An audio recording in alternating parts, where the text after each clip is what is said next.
տարի առաջ այս օրերին հրաժարական տվեց Սերժ Սարգսյանը։ Արդյունքում իշխանության եկավ Նիկոլ Փաշինյանը և մինչ օրս 2026 թվականին մենք դեռ շարունակում ենք քննարկել նախկինների և ներկաների հարցը։ Այսօր փորձելու եմ շատ կարճ ներկայացնել անկախացումից ի վեր ինչ է կատարվել Հայաստանում յուրաքանչյուր իշխանության օրոք, թեման իհարկե բավականին ծավալուն է, բայց հնարավորինս սեղմացրել եմ, որպեսզի հասկանանք, թե ինչ եղավ և ինչի արդյունքում մենք հանգեցինք այսօրվան։ Սկսեմ Լևոն Տեր-Պետրոսյանից։ Լևոն Տեր-Պետրոսյանը, չնայած նրան, որ Արցախում հաղթանակ տարավ, այդուհանդերձ ժողովրդի կողմից կարգվեց որպես դավաճան նախագահ ինչ-որ փուլում, նրան մերժեցին և ստիպեցին հրաժարական տալ։ Հիմա եկեք հասկանանք, թե ինչպես ստացվեց, որ նորանկախ հանրապետության հաղթանակած նախագահան չկարողացավ Հայաստանը տանել դեպի բարգավաճման ուղի, այսպես ասած, զարգացնել, այլ ձախողեց։ Կարող ենք սա ձևակերպել որպես ձախողում, ինչու, որովհետև նա պատերազմը հաղթեց, բայց չկարողացավ ամրագրել այդ հաղթանակը։ Լուծելու համար այդ ժամանակահատվածը շատ կարևոր է հաշվի առնենք այն շրջանը և այն խնդիրները, որոնք այն այդ ժամանակահատվածում։ Անկախացումից անմիջապես հետո այն էլիտան, որը ձևավորվել էր Սովետական Միության ժամանակահատվածում, կամ մղվեց երկրորդ պլան, կամ ուղղակի հեռացավ Հայաստանից, բառից բուն իմաստով չեզոքացավ, և այդ էլիտայի տեղը բաց մնաց։ Այդ էլիտայի տեղը սկսեցին զբաղեցնել մարդիկ, ովքեր էլիտա համարվեցին չակերտավոր էլիտա, հենվելով իրենց կապիտալի վրա։ Այսինքն այն մարդիկ, ովքեր որ սկսեցին կուտակել կապիտալ, իսկ այդ տարիներին կապիտալ հիմնականում կուտակում էին սեփականաշնորհման գործընթացում ավելի խորամանկ, ավելի ճկուն, ավելի արագ կողմնորոշվող մարդիկ, այս ամենի արդյունքում ձևավորվեց ինչ-որ խավ, հասարակության մի չնչին տոկոս, որը հիմնականում իշխանամերձ էր, որը սկսեց իր ձեռքերում կուտակել հանրային բարիքների մեծ մասը։ Այդ նոր ձևավորվող էլիտայի մեջ էին հիմնականում ՀՀՇ-ամերձ մարդիկ, ում ներվում էր թե օրենքի սահմաններում, թե դրանից դուրս արված գործողությունները, որը չէին կարող անել հասարակության մյուս անդամները։ Գիտեք, ինչ-որ առումով նաև հասկանալի էր այս քաոսային վիճակը, քանի որ նորանկախ հանրապետություն, սովետական կարգերից միանգամից անցում նոր, դեռևս չգրված կարգերի, այսինքն նոր պետք է ձևավորվեին դեռ համակեցության կանոնները, օրենքները, սովետական մտածելակերպով մարդիկ, ովքեր իրականում ունակ չէին և չէին էլ կարող ունակ լինել ինքնուրույն գործելու և որոշումներ կայացնելու, ինչի արդյունքում ուղղակի չկարողացան ճիշտ հունի վրա դնել և ճիշտ ձևով սկսել նորանկախ Հայաստանի պետական ինստիտուտների կառուցումը, այսպես ասած, դեռ նոր էին հիմքերը դնում։ Հենց այս տարիներից սկսեց կապիտալի զգալի մասը կուտակվել շատ փոքր տոկոս մարդկանց ձեռքում, և Հայաստանում հիմք դրվեց սոցիալական անարդարության, հասարակության բևեռացվածության։ Արդյունքում մարդիկ սկսեցին արտագաղթել։ Թյուր պատկերացում կա այն մասին, թե մարդիկ հիմնականում արտագաղթում են սոցիալական պայմաններից ելնելով, օրինակ աղքատությունից, չեն կարողանում փող աշխատել և այլն, սակայն երբ մարդը լքում է իր հայրենիքը, մտածելով, որ այլտեղ գումար կաշխատի, ապա նա միշտ իր մտքում ունի վերադարձի ճանապարհը։ Բայց այդ տարիներին Հայաստանում տիրող այդ մթնոլորտից մարդիկ ավելի շատ փախնում էին, արտագաղթում էին, որովհետև անարդարության զգացում կար սոցիալական խիստ բևեռացվածություն և մարդիկ հաշտ չէին արժեհամակարգի հետ։ Որպես կանոն մարդիկ արտագաղթում են և այլևս վերադառնալու ցանկություն չեն ունենում այն դեպքում, երբ ունեն արժեհամակարգային խնդիր, այլ ոչ թե գումարի խնդիր։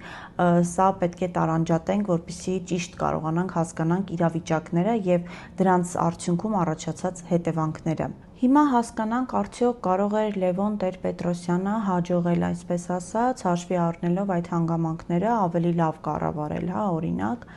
Անկեղծ ես չեմ կարող ասել, որովհետև շատ խնդիրներ կային, խանգարող գործոններ կային, թե ներքին, թե գուցե արտաքին, սակայն մի բան կար, որ Լևոն Տեր-Պետրոսյանը կարող էր անել, դա անձնազոհություն էր պահանջում։ Լևոն Տեր-Պետրոսյանը հստակ իմանալով, որ Արցախի հարցում իր ունեցած դիրքորոշումները, այսպես ասած, այլընտրանք չունեն և այլ ձևով առաջ շարժվելու պարագայում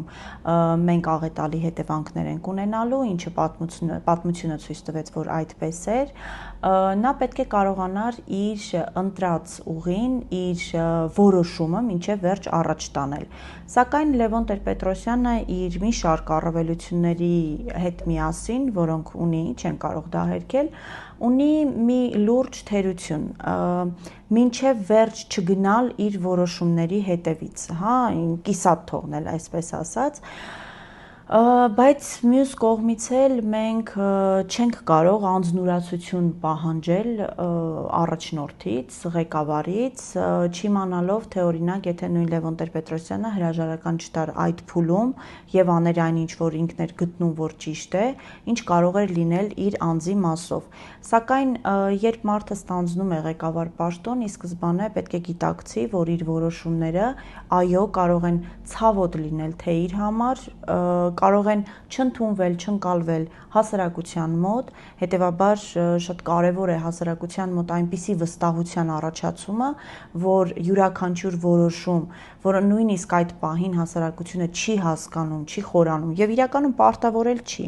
այսինքն ոչ ոք պարտավոր չի ունենալ շատ խորը պատմական, քաղաքագիտական գիտելիքներ, որպեսզի հասկանա ինչ է կատարվում։ Քաղաքական գործիչը պարտավոր է, պետության ղեկավարը առավել եւս, եւ ամբողջ իմաստը իշխանության գործելավոճի այն պետք է լինի, որ նա կարողանա հասարակության մոտ այդ վստահությունը ունենալ, որ երբ որևէ որոշում դժվար որոշում կայացնի եւ այդ մասին հայտնի հանրությանը, մարդկանց մոտ հարցեր չառաջանան, նրանք վստահեն իրենց առաջնորդին կամ այն քաղաքական ուժին, որը այդ պահին իշխանություն է հանդիսանում։ Լևոն Տեր-Պետրոսյանը հրաժարական տվեց եւ նա բերեց Ռոբերտ Քոչարյանին, այս մասով ի դեպ բազմաթիվ քննարկումներ կան, կարծիքներ կան, ինչու բերեց, արդյոք Լևոն Տեր-Պետրոսյանը բերեց, սա այն հարցն է, որի պատասխանը պետք է տա հենց Լևոն Տեր-Պետրոսյանը, եթե ինքն է բերել, ապա ինչու, հուսանք մի օր նա դա կանի, այլապես մնացած բոլոր կարծիքները զուտ կարծիքի մակարդակում են մնալու։ Ռոբերտ Քոչարյանի կառավարման տարիներին, այո, չեն կարող հերքել, Հայաստանը ունեցավ որոշակի բարգավաճում, պետական ինստիտուտները սկսեցին կանոնակարգվել, տնտեսությունը սկսեց զարգանալ, այսինքն այն խայտառակ քաոսային վիճակը թևակողեց մի նոր փուլ, որտեղ սկսեցին արդեն ձևավորվել, գոնե թե կանոնակարգվել համակեցության կանոնները եւ սկսեցին աշխատել պետական ինստիտուտները։ Իհարկե սա նաև որոշակի բնական ընթացք էր, այսինքն բնական է այդ քաոսային փուլը հաղթահարելուց հետո պետք էր սկսվեր այդ շրջանը, սակայն չեն կարող ուրանալ եւ չասել, որ Ռոբերտ Քոչարյանը այդ մասով ունի իր ներդրումը։ Այդ ժամանակահատվածում հարաբերական խաղաղություն կար, ինչու եմ ասում հարաբերական, քանի որ հիմնական հարցը, Արցախի հարցը, այդպես էլ մնում էր չլուծված եւ հետաձգվում էր դրա լուծումը հստակ ինչ որ լուծման գալու փոխարեն եւ այդ փխրուն խաղաղությունը հնարավորություն տվեց թե Հայաստանին, թե Ադրբեջանին զարգացնել իրենց տնտեսությունը, ապահովել որոշակի կայունություն, իդեպ Ադրբեջանը շատ ավելի հաջող կերպով եւ մի քանի անգամ ավելի արագ հարստացավ Հայաստանից, հենց այդ շրջանում հիմնականում բայց հասարակության մոտ սրվում էր ատելությունը, սրվում էին դժգոհությունները եւ առաջանում էին նոր ատելության պատճառներ։ Նախ Քոչարյանի նկատմամբ բացասական վերաբերմունքի հիմքը հոկտեմբերի 27-ից դրվեց, անկախ նրանից կապ կարող է ունենալ, չի կարող ունենալ, այս հարթություն չենք մտնում, սակայն հոգեբանական տեսանկյունից վերլուծելով հասկանում ենք, որ նա սկսեց կապվել Արյան հետ, այսինքն Արյան իշխանության եկած նախագահ, այսպես սկսեց ընկալվել, ինչը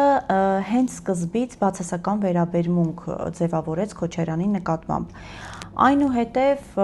Քոչարյանի տարիներին հենց սկսվեց ատելության մթնոլորտի գեներացումը արցախցիների նկատմամբ։ Ինչով էր դա պայմանավորված։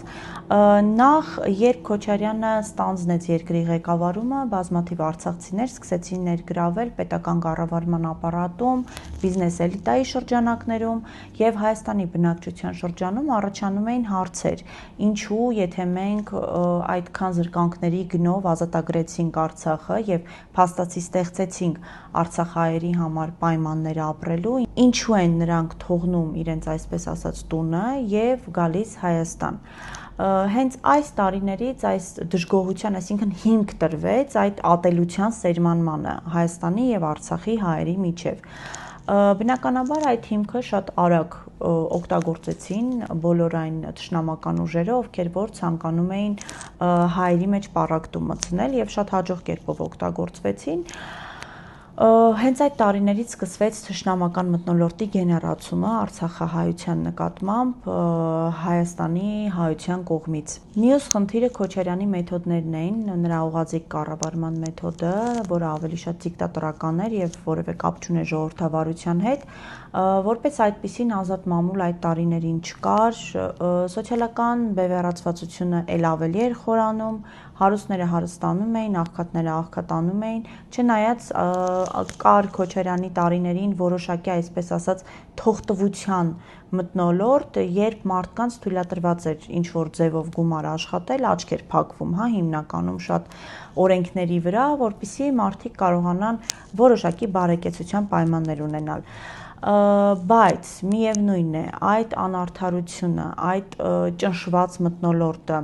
կառավարող էլիտայի կողմից, որը իդեպ նույն էլիտաների մասին այստեղ նույնպես պետք է հիշատակենք, որ այն էլիտան, որը ձևավորվել էր դեռևս Տեր-Պետրոսյանի տարիներին, նորից կապիտալը հիմք ունենալով, Քոչարյանի տարիներին շարունակվեց այդ մոտեցումը, այսինքն այդ տարիներին սկսեց ձևավորվել էլիտա, որի հիմնական առանձնահատկությունը գումարն էր, այսինքն նորից կապիտալի հենքով էր ձևավորվում։ Այս հասարակական դժգոհությունները խտացան եւ բնականաբար պայթեցին 2008 թվականին, ինչի արդյունքում Քոչարյանը սկսեց ընկալվել որպես արյունով եկած եւ արյունով գնացած նախագահ, ում վերադարձը բնականաբար ցանկալի չէր որևէ մեկի համար եւ որոշակի վախ էր առաջացնում, հաշվի առնելով այն, որ նրանք երկար տարիներ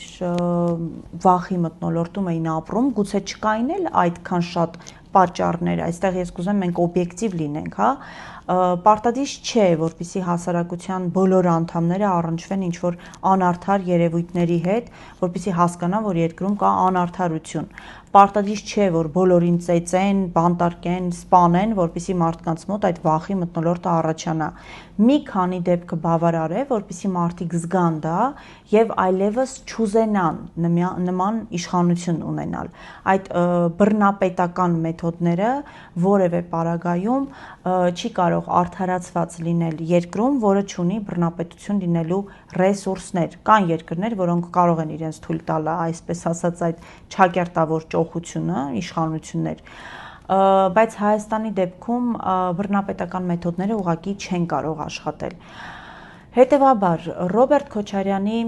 կառավարման տարիները թողեցին բավականին բացասական հիշողություններ ժողովրդի մոտ։ 2008 թվական իշխանության եկավ Սերժ Սարգսյանը, ով ի տարբերություն Ռոբերտ Քոչարյանի փորձում էր որոշակի դեմոկրատական մոտեցումներով ղեկավարել երկիրը, ինչը չէր ստացվում,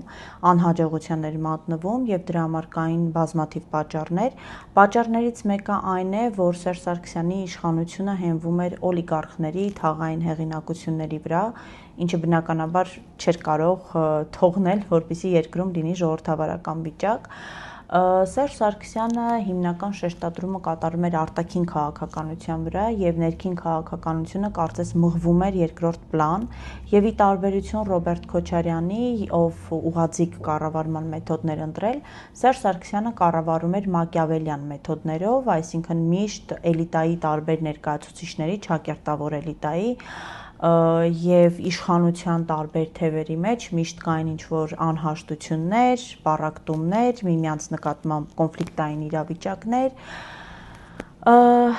ինչի արդյունքում Սերժ Սարգսյանի կառավարման տարիները, չնայած նրան, որ գուցե վերջինս ցանկություն է ունեցել ավելի դեմոկրատական դարձնել Հայաստանը, բայց արդյունքում դարձավ ավելի շատ քաոսային։ Արդյունքում կար լուրջ դժգոհություն եւ նաեւ հիմնավոր դժգոհություն հասարակության շրջանում, որովհետեւ սոցիալական անարդարությունը խորանում էր, օրենքների կիրառումը երկակի ստանդարտներով էր կատարվում, Սերժ Սարգսյանին մերձ մարդկանց արարքները հերթական անգամ բացասական վերաբերմունքն էին ձևավորում Սերժ Սարգսյանի շուրջ եւ ստեղծվեցին հրաշալի պայմաններ, որպիսի թշնամական կառույցները, պետությունները, այսպես ձևակերպենք, այնչ որ թշնամական խմբեր սկսեն մանիպուլացնել արդեն պայքարից հոգնած, պատերազմներից, պայքարից, այս տարիների ամբողջ անարդարությունից հոգնած հասարակությանը։ Վերջին կետը եղավ այն, որ Սերժ Սարգսյանը խոստացավ չառաջադրվել վարչապետի պաշտոնում սահմանադրության փոփոխությունից հետո,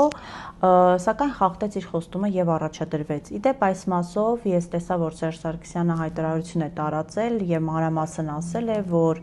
դա իր կյանքի ամենածանր որոշումն էր, եթե նորից գնայինք հետ այդ ժամանակ նորից դա այդպես կաներ, բայց խնդիրը այն է, որ հասարակությունը չուզեցավ լսել, այստեղ ես կուզեմ դիմել Հայաստանի երրորդ նախագահ Սերժ Սարգսյանին, հասարակությունը ոչ թե չուզեցավ լսել, այլ հասարակությունը չէր կարող լսել մի իշխանության, մի ղեկավարի, ում չէր վստահում, ում ուներ բազմաթիվ հարցեր եւ ում կառավարման օրոք իրեն կոմֆորտ չէր զգում, այսպես ասած, հա, որովհետեւ եթե դուք ուզում եք, որպեսզի հասարակությունը ձեզ լսեր, խոսքը ոչ միայն ձեր, այլ նաեւ ձեր իշխանության մասին է, ձեր կուսակցության մասին է, ապա պետք է համապատասխան գործողություններ անեիք հասարակության վստահությունը շահելու համար։ Այդ պարագայում բնականաբար հասարակությունը կլսեր։ Եթե հասարակությունը չի վստահում իր իշխանություններին, ավելին կասկածում է, որ այդ իշխանությունը իր ընտրությունն է եւ նա ընտրություններով իրականում ընտրել է այդ իշխանությանը, բնականաբար այդ դեպքում հասարակությունը լսելու որևէ ցանկություն չի ունենալու, անիմաստ է նրանից դա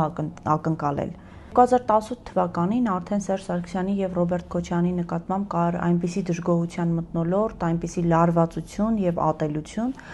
որ մարդիկ դուրս եկան փողոց առաջին հերթին նրանց մերժելու համար։ Իսկ 2020 թվականի պատերազմից, առավել եւս Արցախի հանձնումից հետո այս երկու գործիչների քաղաքականության մեջ մնալը առավել եւս դառնում էր անիմաստ, եթե չունեն Արցախը հետ բերելու օրակարգ։ Բայց եկեք հասկանանք այս պարադոքսը, թե ինչպես ստացվեց, որ մարդիկ, ովքեր պետք է դուրս մղվեին քաղաքականությունից, հակառակը տեղի ունեցավ, վերակենդանացան եւ վերադարձան քաղաքական դաշտ։ Տեսեք, Նիկոլ Փաշինյանը երբ եկավ իշխանության, նա ուներ աննախադեպ հնարավորություն միավորելու ամբողջ հայությանը, այնպիսի կոնսոլիդացիա անելու, որ մենք ոչ միայն կարող էինք պատերազմում հաղթելու շանսեր ունենալ, այլ նաև կարող էինք ստեղծել բավականին զարգացման ունակ եւ հզորացող պետություն։ Նիկոլ Փաշինյանը իշխանության եկավ ոչ թե նրա համար, որ հասարակության մոտ ընկալվում էր որպես վստահելի, սիրված լիդեր, ուներ որոշակի հատկություններ, որոնք պետք է ունենային լիդերը, այլ նա եկավ իշխանության ատելության հողի վրա, այսինքն նախկինների նկատմամբ առկա ատելության վրա նա եկավ իշխանության։ Այս պարագայում նա ուներ երկու ճանապարհ, կամ պետք է շրջեր էջը, ասեր, որ մոռանում ենք այն ինչ եղել է անցյալում եւ սկսում ենք նոր էջից, եւ երկրորդ պետք է հետ բերեր իր ասած թալանը։ Նա ընտրեց ոչ այն տարբերակը, ոչ մյուս տարբերակը։ Մինչև շարունակելը հիմնավորեմ նաև, թե ինչու եմ կարծում, որ նույն Սերժ Սարգսյանը եւ Ռոբերտ Քոչարյանը առավել եւս Արցախը հանձնելուց հետո այլևս չպիտի զբաղվեին քաղաքականությամբ։ Տեսեք, անկախացումից հետո այնպիսի պայմաններ էին Հայաստանում, որ մեր քաղաքական դաշտը հիմնականում ձևավորեցին այն մարդիկ, ովքեր Արցախի ազատագրման մեջ ներդրում ունեին եւ մասնակցություն։ Այսինքն նրանց օրակարգային հիմնական հարցը Արցախը պահելն էր։ Երբ այս հարցը վերանում է, այդ մարդկանց գործունեության իմաստն էլ է վերանում։ Նրանք փաստացի ձախողեցին իրենց հիմնական օրակարգային հարցը։ Եվ այստեղ կարևոր է նաև նշել, որ չնայած նրան, որ պատերազմում պարտությունը, Արցախի հանձնումը տեղի է ունեցել Նիկոլ Փաշինյանի կառավարման եւ իր վարչապետ լինելու օրոք, բայց այս երկու նախկին ղեկավարների բուն խնդիրը պետք է լիներ նաև այն, որպեսզի թույլ չտային ձևավորվել այնպիսի ուժեր ու գործիչներ, որոնք կարող էին վտանգել Արցախի հարցը։ Թույլ չտալ, եսի նկատի չունեմ անօրինական միջոցներով։ Նրանք պետք է կարողանային այնպես կառավարել, որ հասարակության մոտ առաջանար այնպիսի վստահության մթնոլորտ իրենց նկատմամբ, որ այդպիսի ուժերը ձևավորվելու հնարավորություն ուղղակի չունենային։ ինչը նրանք չարեցին եւ փաստացի պարտվեցին։ Հետևաբար, եթե նրանք ձախողել են իրենց քաղաքականություն մտնելու եւ այնտեղ մնալու հիմնական պատճառ հանդիսացող Արցախի հարցը,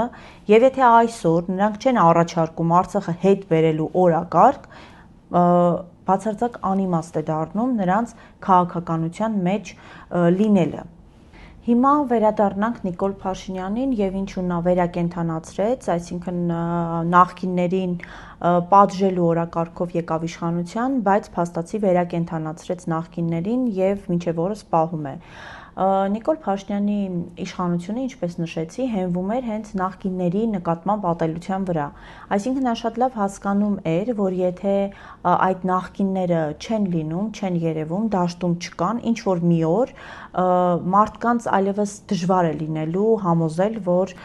եթե ինքը գնա, ինչ կլինի, հա, որովհետև իր փոխարեն կարող են, չէ՞, օրինակ ձևավորվել նոր, ավելի ունակ, ավելի հետաքրքիր, ավելի քաղաքականապես գրագետ, ավելի ժողովրդավար, ավելի հայրենասեր ուժեր։ Ինչ պետք է անել, որպեսզի այդ ուժերը չկարողանան ձևավորվել։ Նախ առաջինը պետք է դաշտը միշտ լցված պահել, հա, ինչը որ արվում է եւ 2021 թվականի ընտրություններին, եթե օրինակ ազգային ժողովում չհայտնվեին Հայաստան դաշինքը եւ պատիվ ունեմ դաշինքը, այսինքն փաստացի այդ ազգային ժողովը կազմված չլիներ նախկիններից եւ ներկաներից,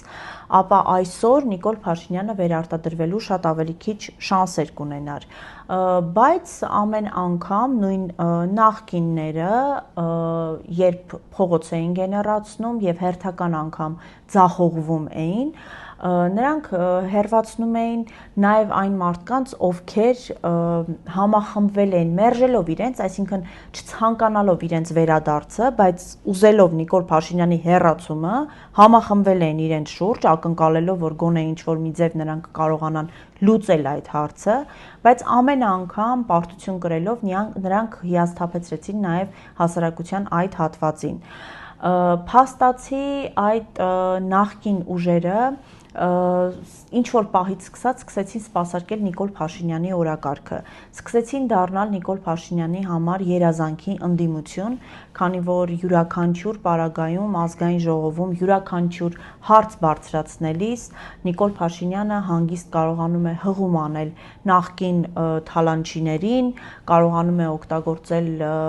որոշակի կմախքներ պահարաններում, որոնք որ կան, եւ այս 5 տարիների ընթացքում ընդդիմության մոտ, բացի Նիկոլ Փաշինյանին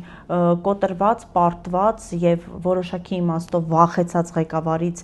արդեն ուժեղ առաջնորդ դարձնելը, ուրիշ բան չարեցին, եւ փաստացի այսօր Նիկոլ Փաշինյանը վերածվել է ուժեղ ղեկավարի, ով կարող է ճնշել ընդդիմադիրներին, ով կարող է կայացնել յուրաքանչյուր որոշում եւ հաշվի չնստել ոչ մեկի հետ, ով ունի հասարակության բավականին լայն հատված, որը հոգնել է այս ամենից, եւ մարդիկ, ովքեր դեռ վախենում են նախկինների վերադարձից եւ բնականաբար գնալու են իրեն ընտրեն, դա տեղի ունեցավ զուտ այն պատճառով, որ նախկին երկու նախագահները, ովքեր պետք է դուրս գային քաղաքականությունից դեռ 2018 թվականին եւ եթե դա չարեցին, ապա գոնե թե արդեն պատերազմի պարտությունից եւ Արցախի հանձնումից հետո նրանք այլևս անելիք չունեին, նրանք օրակարգ չունեին եւ իրենց ուզելով կամ չուզելով իրենց միակ օրակարգը դառնում էր Նիկոլ Փաշինյանին սպասարկելը։ Նրանք, չգիտեմ, գիտակցելով կամ չգիտակցելով, բայց ընտրեցին այդ տարբերակը։ Եվ այսօր 2026 թվականին մենք նորից գնում ենք ընտրությունների, նորից չունենալով նորմալ եւ ուժեղ ընդդիմություն։ Այսօր ընդդիմություն են մարդիկ, նույն Գագիկ Ծառուկյանը, Սամվել Կարապետյանը, ովքեր ունեն բավականին խոշոր կապիտալ, հետեւաբար կորցնելու շատ բան, եւ Ռոբերտ Քոչարյանը, ով նախկինների, այսպես ասած, ասոցացվում է նախկինների վերադարձի հետ, եւ նորից Նիկոլ Փաշինյանի համար հրաշալի պայմաններ են ստեղծված։ Անկախ նրանից, թե ով կհայտնվի ազգային ժողովում, իդեպ ես ռեալիստ եմ եւ բացառում եմ իշխանափոխությունը այս շրջանում։ Մենք այս ընտրություններին ավելի շատ պետք է ընտրենք ընդդիմություն, քան իշխանություն, քանի որ այսօրվա պայմաններում ինչը որ ունենք, իհարկե դեռևս ժամանակ կա, բայց այսօրվա իրավիճակով իշխանափոխության հնարավորություն ես չեմ տեսնում։ Եթե այս ուժերից որ ուժն էլ անցնի ազգային ժողով, նորից Նիկոլ Փաշինյանի համար հրաշալի պայմաններ է ստեղծվում, քանի որ նրանք կորցնելու շատ բան ունեն, նրանց հնարավոր է ճնշել եւ նորից հնարավոր է ստիպել, որպեսզի աշխատեն ընդդիմություն նույն Նիկոլ Փաշինյանի մոտ։ Նիկոլ Փաշինյանի մոտ նաև այս տարիներին հաջողվեց այնքան պառակտել հասարակությանը, որ նույնիսկ նման վերլուծությունը ընկալվելու է թրերով եւ սրերով, մարդիկ այնքան խմբավորումների բաժանվեցին, որ այլևս օբյեկտիվ, այսպես ասած, շատ են խոսում օբյեկտիվ լրատվությունից, օբյեկտիվ վերլուծություններից, բայց շատ քչերն են ունակ այդ վերլուծությունը լսել եւ չեն էլ ուզում լսել, չեն էլ ուզում հասկանալ։ Մարդիկ իրապես հոգնեցին այս ընթացքում, ինչը նաև ի շնորհիվ ընդդիմության էր, որովհետև ընդդիմությունը ամեն անգամ մարդկանց մեջ հույս առաջացնելով եւ հուսախաբ անելով նպաստեց այդ հոգնածությանը եւ հիասթափվածությանը։ Ցավոք այս տարիների ընթացքում այդպես էլ չստացվեց Հայաստանում կերտել այնպիսի էլիտա, որը կկարողանար պատասխանատվություն ստանձնել, կհասկանար իր գոյության, այսպես ասած, իմաստը եւ ստիպված մեր հասարակությունը ամեն մարդ պարտավոր է ստիպված է, այսպես ասած, ինքը կարդալ, ինքը վերլուծել, ինքը հասկանալ ով է իրեն խաբում, ով իրեն ինչ է ասում, ինչի համար է ասում։ Մեծ մասը հիմնականում հոգնել է եւ այլևս չի էլ հետեւում ու չի հետաքրքրվում, ինչը շատ վատ է, ինչը հենց այն է, ինչը որ ուզում է իշխանությունը եւ իդեպ յուրաքանչյուր իշխանություն։ Ընդդիմությունը հիմնականում ձևավորվում է որևէ անձի շուրջ, հիմնականում տվյալ անձի շահերը սպասարկելու համար, ինչը նորից վատ է։ Գիտեք, նորմալ է, երբ քաղաքական ուժը համագործակցում է օրինակ որևէ կապիտալ ունեցող մարդու հետ, դա շատ նորմալ է, բայց դա նորմալ է այն պարագայում, երբ այդ քաղաքական ուժը փորձում է այդ խոշոր ռեսուրսներով մարդու եւ հանրության շահերը մեկտեղել, այլ ոչ թե հանրությանը օգտագործել այդ մարդու հարցերը լուծելու համար։ Սա միշտ աղետալի հետևանքներ է ունենում։ Եվ ցավոք մենք այսօր ստիպված ենք, առավել եւս մեր սերունդը, մենք ստիպված ենք նախ գիտակցել, հասկանալ, թե ինչ իրողության հետ գործ ունենք, ապա ձեռնարկենք քայլեր, որպեսզի մեր երեխաներին կարողանանք թողնել գոնե թե ապրելու համար պիտանի պետություն, այլ ոչ թե փախստականի կարգավիճակ կամ ստրկացած պայմաններով ինչ-որ երկիր։ Ես այսօր փորձեցի հնարավորինս սեղմ շատ ընդհանուր ներկայացնել այս տարիների տեղի ունեցածը եւ նաեւ փորձեցի ցույց տալ, թե որը ինչի հետևանք էր, ինչու ստացվեց, որ Նիկոլ Փաշինյանը նախկիններին մերժելով, այդուհանդերձ վերակենդանացրեց նրանց եւ 2026 թվականին նրանք դեռ շարունակում են լինել, քանի որ նրա իշխանության հիմքը նախկինների նկատմամբ ատելությունն է։ Որ վարքյանին նախկինները չլինեն դաշտում, հարցը միայն ընտրություններին մասնակցելու մասին չէ։ Ես գիտեք, չեմ ուզում տպավորություն ստեղծվի, որ ես անձերի հետ կապված ինչ որ խնդիր ունեմ կամ անձերի մասով եմ ասում։ Ամենևին, թե երկրորդ նախագահի, թե երրորդ նախագահի շրջապատում այո կան ազնիվ քաղաքականապես գրագետ մարդիկ, բայց մենք պետք է գիտակցենք մի բան, քանի այդ մարդիկ ասոցացվում են տվյալ ղեկավարների հետ, քանի այդ ղեկավարները քաղաքական դաշտում են, կապ չունի ինչ ֆորմատով, այդքան ժամանակ Նիկոլ Փաշինյանը վերարտադրվելու է, քանի որ իր իշխանությունը հենված է հենց նրանց մերժելու, նրանց նկատմամբ գեներացված ատելության վրա, որ վարքյանին այդ մարդիկ չլինեն քաղաքական դաշտում, հնարավոր կլինի ձևավորել ավելի նորմալ, ունակ ընդդիմություն, որը հետագայում արդեն իշխանափոխություն անելու հնարավորություն կունենա։ Այսօր ես կրկնում եմ, նորից իշխանափոխության հնարավորություն չեմ տեսնում, քանի որ ստեղծված իրավիճակում 2026 թվականին, եթե ազգային ժողով անցնեն նորից այն ուժերը, որոնք հարմար են Նիկոլ Փաշինյանին, մենք էլի ստիպված ենք լինելու եւս 5 տարի տեսնել, թե ինչպես է Նիկոլ Փաշինյանը օգտագործում նրանց, իր օրակարգը պարտադրում նրանց եւ էլ ավելի հզորանում։ Հետևաբար մենք պետք է կարողանանք ավելի սթափ եւ ավելի ռացիոնալ իրավիճակին նայել, վերանանք զգացմունքային տիրույթից, հա, մենք չենք խոսում մարդկանց մասին, մենք չենք խոսում ում ենք սիրում, ում չենք սիրում, մենք խոսում ենք այն իրավիճակի մասին, որը որ ունենք։ Եվ մի կարևոր բան էլ, այս ընտրություններին, եթե որևէ մեկը ձեզ ընտրակաշառք է առաջարկում, ուղղակի խայտառակեք։ Ընտրակաշառքը ամենաահավոր երևույթներից է։ Ընտրակաշառք վերցնելով այսօր դուք ձեր երեխաներին դատապարտում եք վաղը ողորմելի կյանքով ապրելուն։ Այս մասին ես մի առանձին եթեր կանեմ եւ մանրամասն կբացատրեմ ինչու եմ այդպես ասում։ Ուղղակի մի արեք։ Դա ամենավատ երևույթներից մեկն է, որը պետությանը տանում է դեպի կործանում։ Հաջորդ եթերին կխոսեմ ընտրություններին մասնակցող ուժերից, նրանց ցուցակներից, նրանց առաջարկած ծրագրերից, կփորձենք միասին հասկանալ եղած կուսակցությունների մեջ, ում կարելի է այսպես ասած հավատալ եւ վստահել, ընտրություններին գնալը պարտադիր է, քանի որ ընտրություններին չգնալով մենք նպաստում ենք հենց իշխանության օրակարգին։ Իդեպ նշեմ, որ իշխանությանը շատ հարմար է ունենալ հիասթափված հոգնած հասարակություն, քանի որ այդ հասարակությունը որպես կանոն չի խորանում, չի հետաքրքրվում եւ իշխանությունը անում է այն, ինչ ուզում է եւ ռեսուրսները օգտագործում է բնականաբար միայն իր շահերի համար։ Ինչքան էլ դժվար լինի, ես հասկանում եմ, որ հոգնել ենք, այո, ես ինքս ինձ էլ եմ ասում, քանի որ այսքան տարիներ շարունակ միշտ ինչ որ վիճակից մեկ այլ վիճակի մեջ ընկնելուց բնականաբար նորմալ է, որ մարդ հոգնում է նախկինների դեմ պայքարելուց, բերել ներկաներին, հիմա ներկաների դեմ պայքարել, մանավանդ այս տոտալ անվստահությունը, բայց ես բավականին բարձր կարծիք ունեմ մեր հասարակության մասին, ես վստահ եմ, որ մենք կկարողանանք միասին ինչ որ ելք գտնել այս իրավիճակից։ Եվ վերջում մի հավատացեք այն ամենին, ինչ լսում եք, կարդում եք, վերլուծեք, մտածեք, փորձեք ինքներդ հասկանալ, ով է ձեզ խաբում եւ ով է ձեզ հետ անկեղծ։ Այսօր այսքանը, լավ եղեք, կհանդիպենք։